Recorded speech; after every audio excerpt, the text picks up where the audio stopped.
Hey all, Payne Marine here with another status report. Went a little bit into October now, but I just wanted to make sure a few things were in order before I jumped into this next one. So I wasn't sure how this next month was going to be, as far as like how busy I was going to be with like my day job and stuff like that.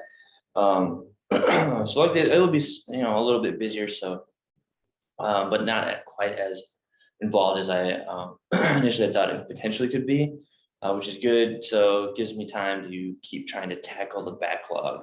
Like I said, like as you may know, I travel a lot for work, so I had to kind of devise and come up with a kind of a traveling painting situation, so I can continue the hobby and not lose out on time and get a lot hopefully caught up. And I guess one of the big things I'm catching up on right now is some intercessors. This is the Stalker bolt intercessors, and then I'm about to do the green on them, some assault bolt rifle intercessors. We got one squad of each of full 10.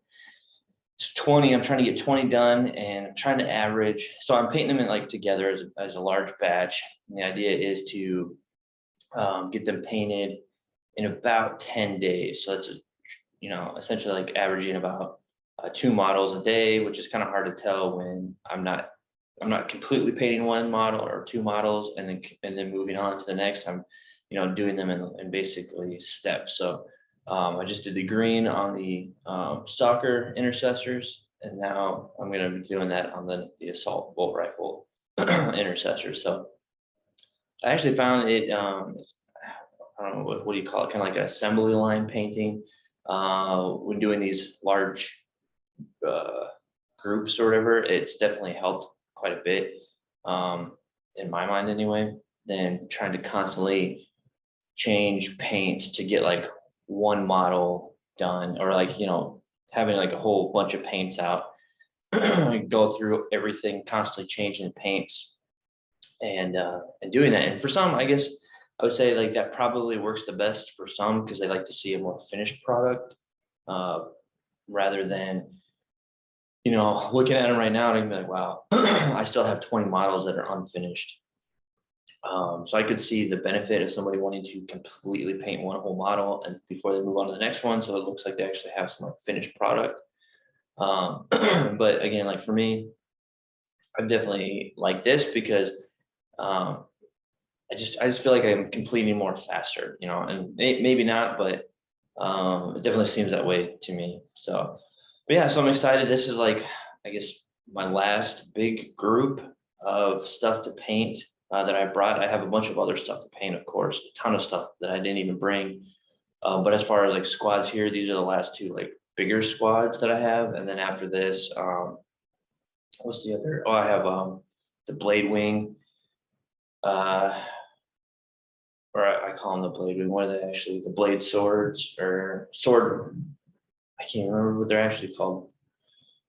But they came in the Indominus set. Like they have the swords. I have 9 of those with me, but I'm actually not going to paint those next if I have time. That is, because there's so much detail on them. I already know that just painting up those 9 is going to take a while. But if I have time, the next thing after this, I think, is I have 6 Outriders. So, excuse me, I'm going to move on to them next. If, again, like I said, I have the time, I'll move in and paint up those guys. So yeah, so I'm pretty excited about that. Hopefully I do get the time so I can continue to knock this out. So far, I was worried earlier because I was pretty busy, so I wasn't able to really knock out a lot of stuff until recently. But so far this year has been record breaking. And actually, let me try and pull that up real quick, and so I can get the numbers. So I made like a cool paint log, which I made a video about earlier, which is just something to help me track how I'm doing and stuff like that. So pull that up here and kind of give everyone a little look. And it's been just, again, something fun to see where I'm at with everything.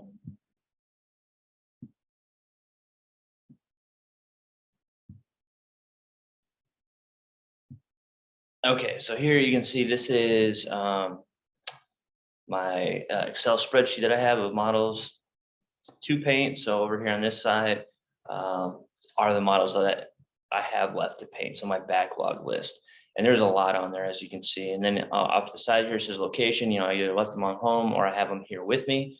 I have stuff that's unbuilt, like the Insult Intercessors. I never got around to building before I left for the Indominus box set. And then I ordered these two 5-man for heavy intercessors. I'm not sure if I want to go ahead and do a full 10-man for these squads. So far I have what's the other one? Health. It's not the heavy. Can't remember the Executioner. I think heavy bolt rifle. I have a 5-man squad of them, and then I'm going to make a 5 of the other two variants. I'm just not sure yet if I want to bump those up to full 10-man squads yet or not. Mostly right now, I just want to do the 5 because I do know points wise they're a bit more expensive, and then also trying to keep it down a bit on my actual backlog. So that's why I only got 5 for there. But yeah, so as you see, I have a decent amount, but I'm working on these right now, so I have them highlighted in kind of this color here in hopes that they'll be finished soon. And then I've got like other infiltrators and Cursion stuff that are back home. But then the next big thing is Blade Guard, the Blade Guard veterans. That's what it is. I have 9 of them here, but like I said, I'm not going to get around to them. And then the next big thing I have on hand are the Outriders. So I think that's going to be my next thing. Knock those out, as long as, again, I'm able to get these other 20 done. And hopefully I'm able to soon. And then, like I said, move on to the Outriders. I'm not sure how long it will take to paint them. They're not, you know, it's only 6 models. They are bikes, so they are a little bit bigger. I honestly don't think it'll be all that bad. I think it'll be pretty straightforward for the most part. And I kind of figured out the color scheme on how I wanted to do it, because I wasn't sure, like with the bikes, like how I wanted to incorporate the colors and how exactly I wanted that to go. And then of course I still have the chapter color scheme. So the Space Marines themselves aren't that big of a deal. And they'll have red helmets because they're fast attack, which I like to do the different colored helmets in my army, similar to Blood Angels, which also then correlate to a character from the Buzz Lightyear cartoon show. That is actually what my chapter's based on, not the Toy Story version, but the cartoon version. And yeah, so anyway, but yeah, and then I have over here, I have like everything that I've already painted, and then I highlighted in the this dark orange color are what I painted so far this year. So there's a decent amount on here, not nearly as much as I was hoping, but to better illustrate all that, in the previous years, I made kind of a little bar graph here. So yeah, so right now in 2021, projected to hit 71 models at the minimum. I know I'll at least hit that, even if I don't get these done this month necessarily. I'll definitely have them done before the end of the year. So at the very least, I'm going to hit 71 models, which is, you know, as you can see, the previous years, heads and tails above. Now, what this doesn't incorporate is commission work. This is just personal army stuff for personal models. Does not include, like I said, any commission stuff I did. So 2020, I actually had a decent amount of commission work, and I think a lot of that was just a lot of people were trying to game at home and stuff, and so they were working on their own stuff, but then like outsource some of their stuff too. So I actually did a decent amount of work there, which kind of put, and a lot of them were bigger models too. So I actually put a lot of my personal projects on the back burner. So you can see, I mean, 2020 was the lowest of years as far as what I got to get painted, and is actually one of the higher years for new units and models to come out for Space Marines, because we had the Indominus box set and all that new stuff there. So yeah, so a lot of new stuff came out for Space Marines in 2020, and I did my least amount of painting then. So then I also even broke down units, and it's interesting to see or whatever that in 2018, you know, I had painted a total of 23 models, which only equated to 5 units.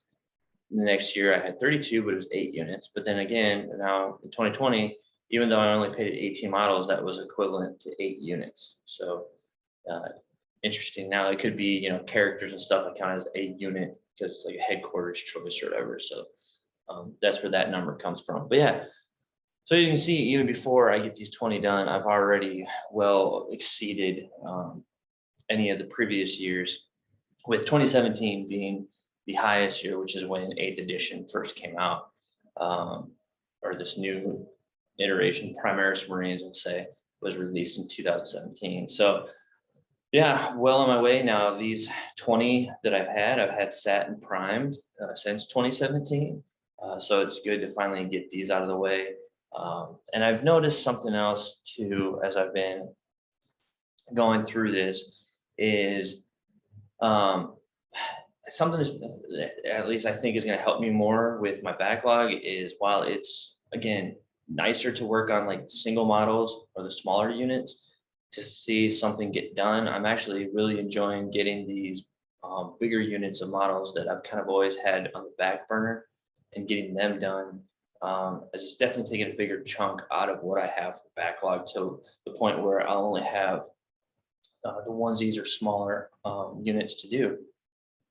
So definitely, I think that's going to be my strategy going forward, is to continue to knock out the bigger units. So when I actually do get back home, I'll probably, after this, work on the infiltrators and the incursors to get them knocked out. And then I have the reavers as well that I still need to work on.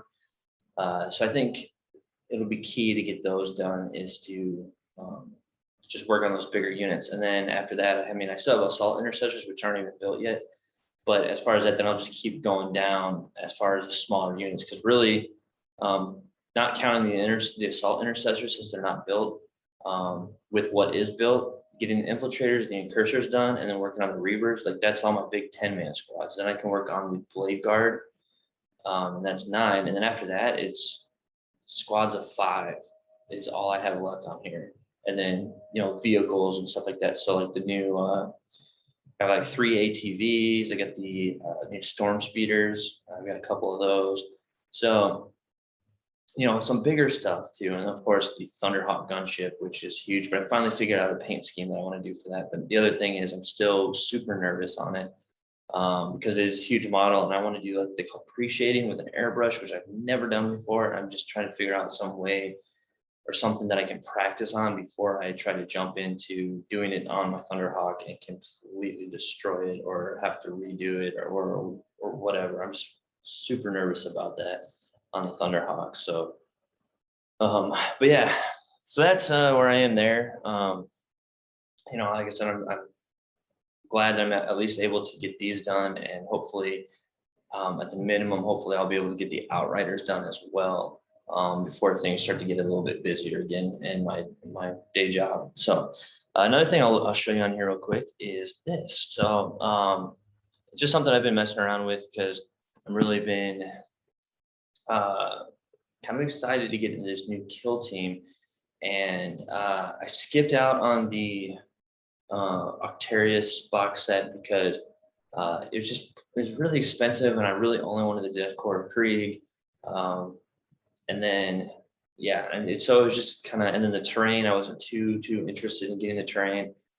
But the Chalnath box set I'm actually more interested in, because before all that, I was thinking about restarting up a Tau kill team. Now, I had a Tau team in Shadow War Armageddon, and I never actually ported them over and upped them to play in the last iteration kill team. But for kill team 21, I wanted to bring them back. And then, I started kind of messing around with the idea, and then they announced the Chalnath box set with an upgraded Pathfinder sprue, which I think will look awesome. I don't know if just a solely Pathfinders team is necessarily going to be all that good of a team, just because of the fact that they only have a 5+ save, which is kind of unfortunate. But there are a few other things, and they haven't done any more articles recently, kind of showcasing any of the rules or anything, which is kind of unfortunate, because there is something in there. In one of the articles, I can't remember what it's called. It was like some kind of like shield, or a shade thing or something. It makes it sound like there's almost like some kind of a camouflage thing that they can maybe use to maybe conceal them, or make them not as easy to hit. It might be some sort of equipment. Either they all get, or you may have to pay for it, for like those equipment points. Kind of hoping they all get it, and it's just something that maybe costs an APL to do, so like they can. I think they only have 2 APL anyway, but that can allow them to either move and then go back into cover to try to prevent them from getting shot, or concealment or whatever they call it. I haven't played yet, but basically make it so they can't get shot, or like they can shoot and then go into that. And then something like with the sniper, what is he, the rail gunner? Yeah, so for the Pathfinder gunner, if I just realized it's misspelled Pathfinder there, Pathfinder, which means I copy and pasted it wrong over here. All right, so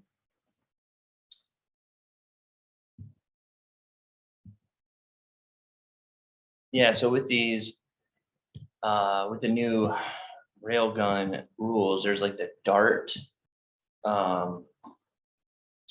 ammunition, which means they can basically stay concealed and shoot. So at least with that particular one, I guess they would still technically get 2 APL. So I don't know.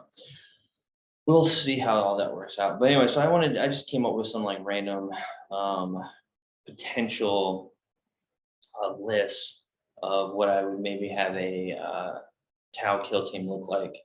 Now this is of course before the new upgrade comes out and we have any of the rules or whatever. So the first one, and it's also been mentioned too, is to do just 2 stealth suit teams. So having 6, it makes it a little bit easier because they have a better save, better shooting, and stuff like that. But I wanted to kind of have a mixed thing. So I went with the Pathfinders because I really like the idea of the rail rifle, and giving them the stimulant injector, which I want to say gives them kind of basically like a feel no pain. So you can but it's only like a one-time deal. So you can activate it and then basically they can start ignoring wounds on a 5+, I believe. And then, just Pathfinder, Pathfinder, Pathfinder, Pathfinder. So you have all these Pathfinders and then a gun drone. And the reason why I switch out one of the Pathfinders for gun drone is it has a better save. Everything else is the same, pretty much, and it either has the same amount of wounds. I'm pretty sure it has the same amount of wounds. Yeah, 7, but it has a 4+ versus a 5+ save. Granted, you can't hold objectives with drones, but like I said, you have something that's a little bit beefier as far as I can hopefully save more shots than what the Pathfinders are. And then having the stealth suits and giving target lock to at least 2 of them. I thought about maybe doing a target lock on both the burst cannons since they both have more shots, but then I also thought it really sucks if you shoot the fusion gun, which is a melta basically, and you miss or have like a 1 that you could have re-rolled. So all target lock does is basically gives them a built-in marker light. So you'll always be able to re-roll 1s with target lock. So I did think that they were a bit expensive with their equipment. I think I personally thought it could have been a little bit cheaper, especially when you have things like custodies running around. There's horror stories I've been hearing about custodies is insane, and how basically I don't even know, they can take like 3 or up to 4 or 5 maybe custodies. I don't even know if they can take that many, but I've heard of basically them people having just like 2 custodies just chilling in the back, and 1 just goes around and completely wipes out the person's arm. It just goes through them like nothing, which is crazy. There's been a lot of different discussions too that I've seen on how to fix them or make them more equal or balanced. And one of the things is that I think anyway with their what do they call them, strategic ploys, or whatever the little kind of stratagem things are called in Kill Team. I think they need to increase those by like 3 command points at least, just about across the board, because for 2 command points, they're doing all crazy stuff. I just think that right there is pretty big. I want to say drop their 4 APL thing, but I get the reason why they have them, the thematic reasonings. But But I don't know, I think at the very least, the command point thing, and then maybe even taking them down one model so they can't take quite as many. They're just straight up custodies. Because the other thing too is like even if they don't bring two custody killed or fire teams and they bring custodies and Sisters of Silence, like that's still going to be rough because like I said, the Sisters of Silence can just kind of like stand around in the back and grab objectives and conceal and stuff while the one or two custodians that are in the army are doing all the heavy lifting. So yeah. But yeah, so and then another take on the stealth suit list over next to it. Differences here though is swapping out more of the Pathfinders for some drones that have, like again, like I said, better save and everything.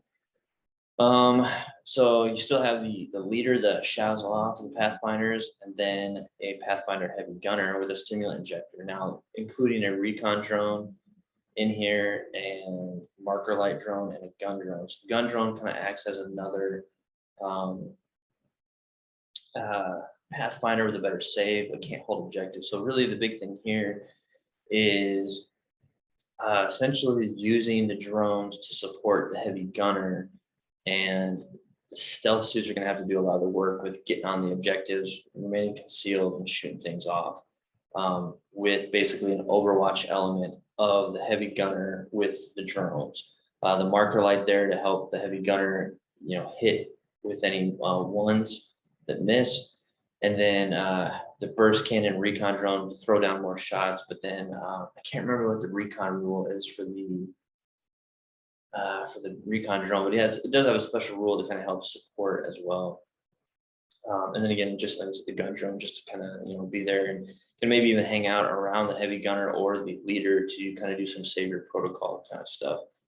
But yeah, so this one I feel is a lot more nuance, I guess, or you really got to play this list right. Because you don't have a lot that can take objectives here. So if they start killing off your stuff, it's not going to be good. So I think anybody that starts to focus fire on your stealth suits or your Pathfinders are going to take you out of the game pretty quick. So this is a very risky team, I would say, because of the fact that you don't have very many objective securing units in it. And then the last one I have is two Pathfinder teams. The idea here is I just like the idea of having two of the heavy gunners with rail rifles. Now, unfortunately, can't put two stimulant injectors on or in a kill team because it has a little asterisk thing. So you can only include the stimulant injector once in your list.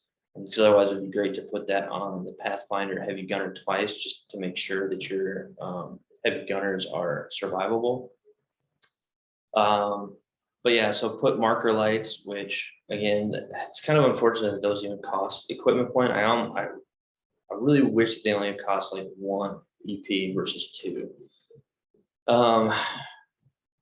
Yeah, a lot of that too is because you're given 10 equipment points to build your list, and you're always left with one over it with town. No matter what you do, there isn't anything that costs one equipment point. Well, yeah, I'm pretty sure there was because there's like a shot grenade or an EMP grenade thing that I'm pretty sure is two as well. So no matter what you do, you're always gonna have one just left over equipment point. And I mean, marker lights are kind of their thing. Like that's what Pathfinders do. So I wish that they were just one equipment point and you could just throw them on everybody. To me, it makes sense.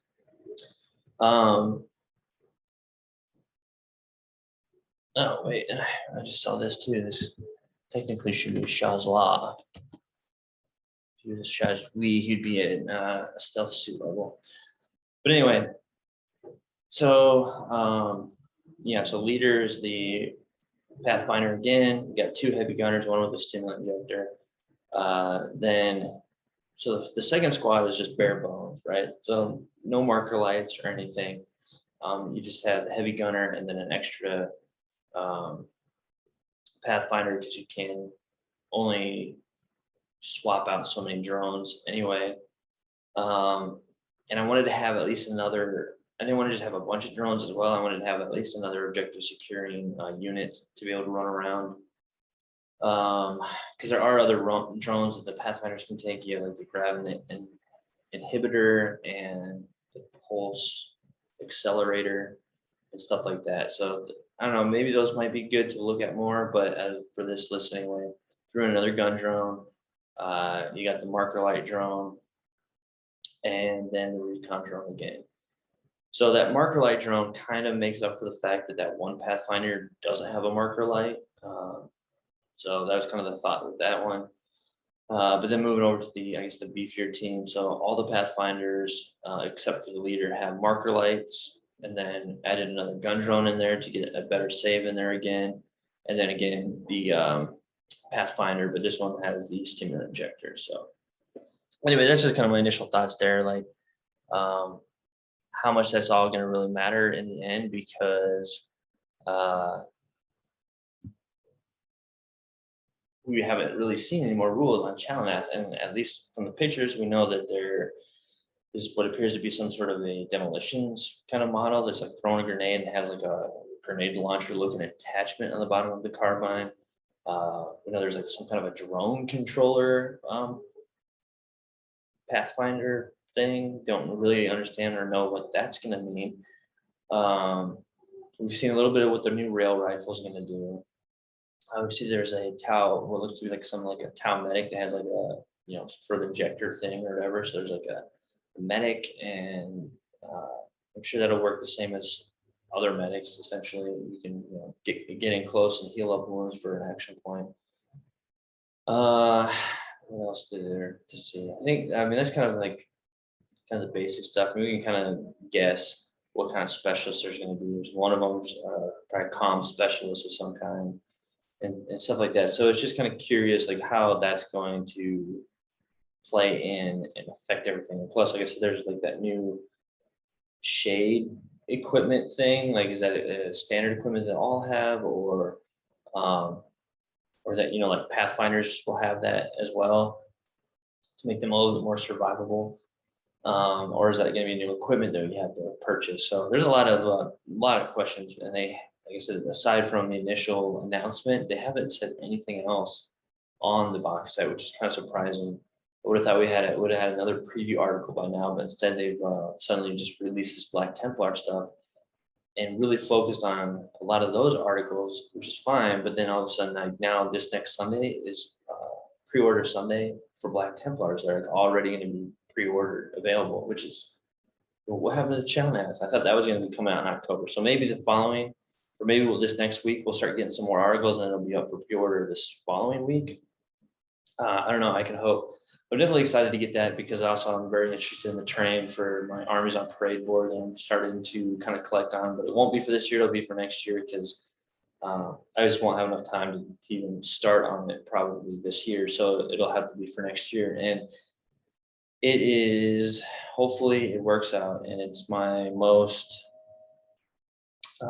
ambitious Armies on Parade idea that I've had since my previous versions. Now I've had pretty ambitious ones, and I've scaled them back and just done them ambitious in different ways. Like my Salamanders board was pretty straightforward. It wasn't too crazy, but I went and I cut like the cracks on the board and stuff, and I put LEDs underneath to make it like red lava glowing from underneath. And then I had the fog machine, and you know, but the board itself was just pretty much a standard board. And yeah, did all right. I came in, I guess technically I came in first for the 40K version, but the way it worked for overall, I can't remember that year. That was a weird year too, because they started doing like these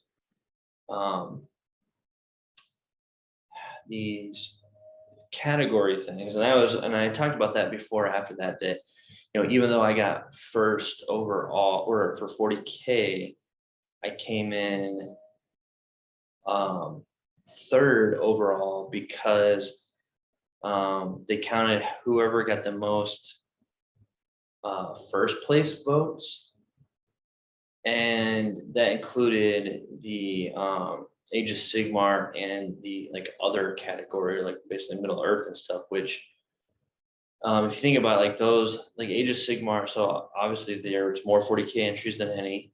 Then there was more Age of Sigmar, and then the final was like the other category. And I'm pretty sure it was. I have to look at that again. I want to say it was like the other got first place overall, and then second place was like this Skaven, really awesome Skaven board, and then I came in third. But had there been just a category for first in each of those, then I think that would have maybe been better. Or if they maybe would have just like had everyone revote, like what's your favorite overall? I think that would have been the better route to do. I don't think I would have won. I definitely think the Skaven board still would have won first overall, even though they ended up coming in second. Like I said, it was just all kinds of kind of wonky. But anyway, I just more of I've realized that Armies on Parade really, it's not. Yes, it's a competition, but it's definitely more supposed to showcase the hobby, and it's essentially a publicity stunt. I guess it sounds kind of bad, a publicity stunt, but it is publicity for Games Workshop stores, as it draws people in. And people may not be knowing what's going on. Like depending upon where the store is located, there could be people walking by and they see these crazy displays and a bunch of people in there, and they might be like, "Oh wow, yeah, I want to go check that out." Or people bringing their friends, because sometimes that's the other thing too, is with these votings, like a lot of times people will have their friends come in and just like vote their stuff up.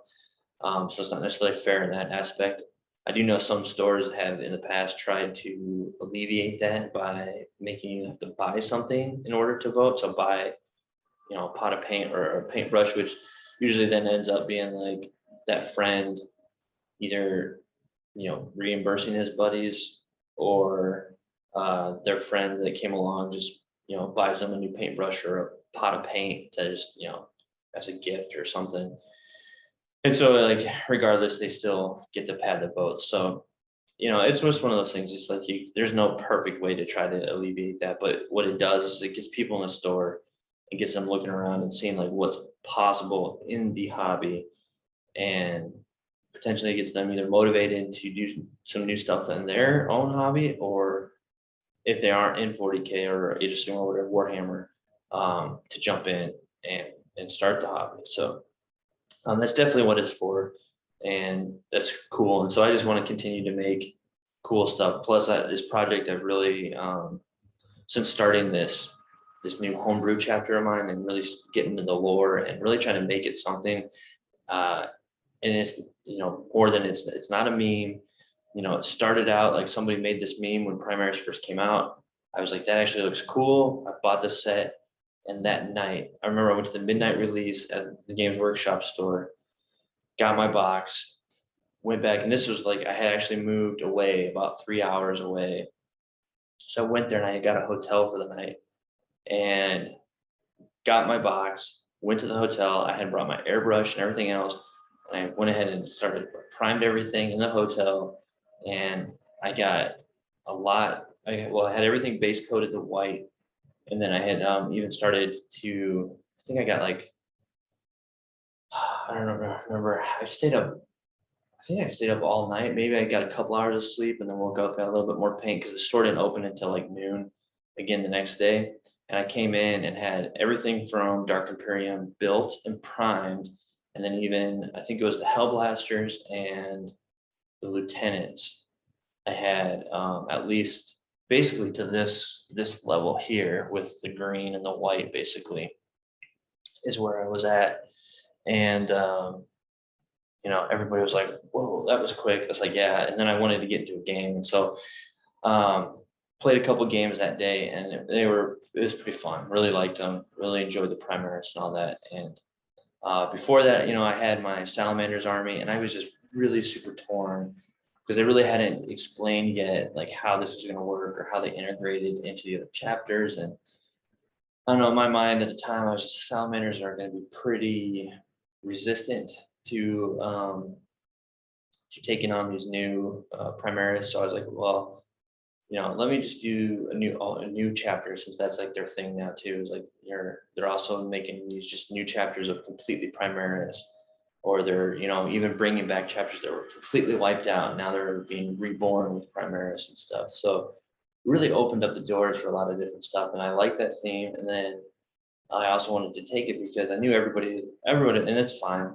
Everybody immediately goes, "Oh, Buzz Lightyear, Toy Story," and it's like, yes and no. Like that is the initial, I guess, inspiration came from, but specifically that meme that someone made to make him look like Buzz Lightyear. But then I took it a little bit different as far as going with that cartoon show that was in the early 2000s. I really suggest, if you're not familiar with that, you can find them on YouTube. Unfortunately, Disney Plus doesn't have them, and I found, I guess Disney's really been trying to bury that series ever existed. And I guess a lot of that comes from the fact that I guess there's a lot of very adult, suggestive type of humor in it in some episodes, and I think that's because in this series, Buzz Lightyear is very much akin to like William Shatner's character, Captain Kirk. He's kind of tries to be like the cool, suave, and I would say like not quite like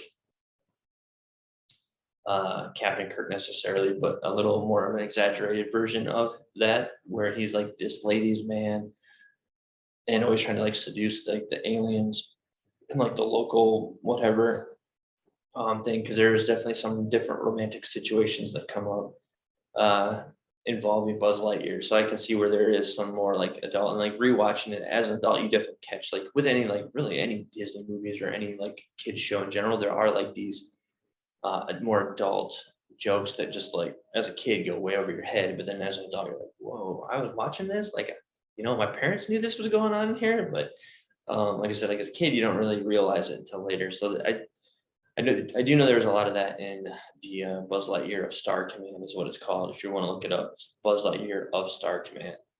It's a cartoon series. It was in early 2000s. I want to say it was weird with cartoons, but I want to say it was only 2 seasons, maybe 3. But they did like this thing where I also didn't realize, but it got canceled, or more specifically, it just didn't get renewed or something. But I guess so they made the movie, where it actually had Tim Allen starring in it as the voice of Buzz Lightyear, which was kind of sets up the cartoon series. So it's called Buzz Lightyear Star Command: The Adventure Begins. And William Shatner, even at the end, does a song, like the end credits song. He sings that, which is pretty good. It's called like To Infinity.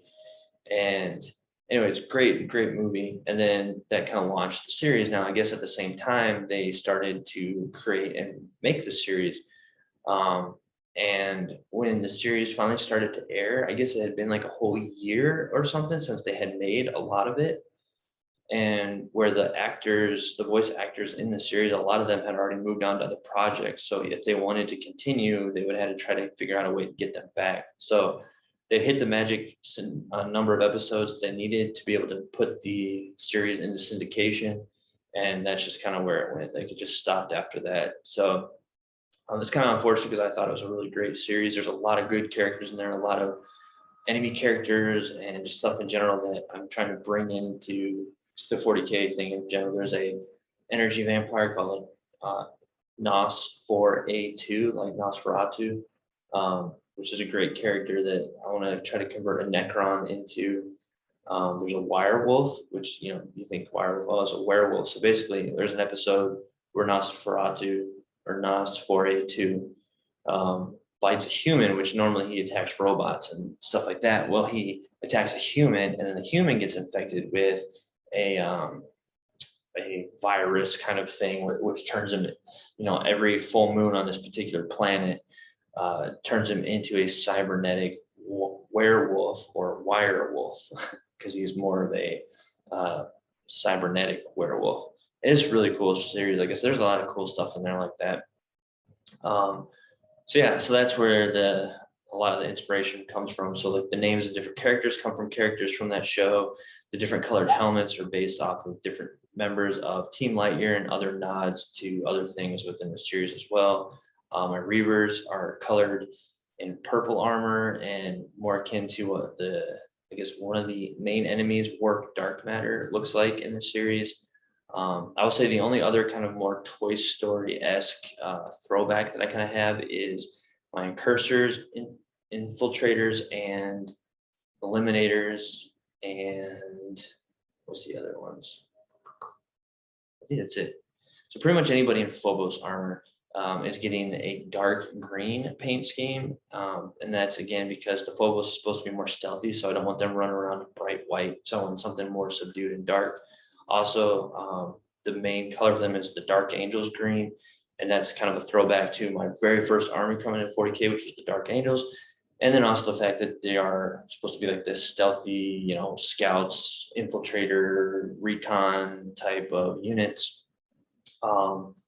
That's kind of I guess a little bit of a throwback to the little green army men in Toy Story that kind of like sneak around to get the reconnaissance on what the new presents are for the birthday and Christmas. So that's where that kind of connection comes in with Toy Story, I guess more. But I do still keep the helmets for the troop choices are still purple. So for the infiltrators and cursors, like they'll still have like the purple helmets for basically denoting that they're troop choices. So yeah, so that's where we come up with that. So they're kind of a mixture between the Star Command and the Toy Story kind of coming together there. But that's what I like about this whole thing in general, and the different I guess kind of background lore that I'm able to create with them, and the fact too that I like the idea of Crawl basically using secretly using all the Primarchs and not just the loyalist ones like he was supposed to. So that gives me the idea that my chapter has like this dark secret that they're actually Alpha Legion successors, and so they're really good at the kind of that stealth and sneaking around and stuff. And then I've created another backstory because I really liked the idea of like the Tech Marines, and they have green helmets, and then like their skin even has like this green hue.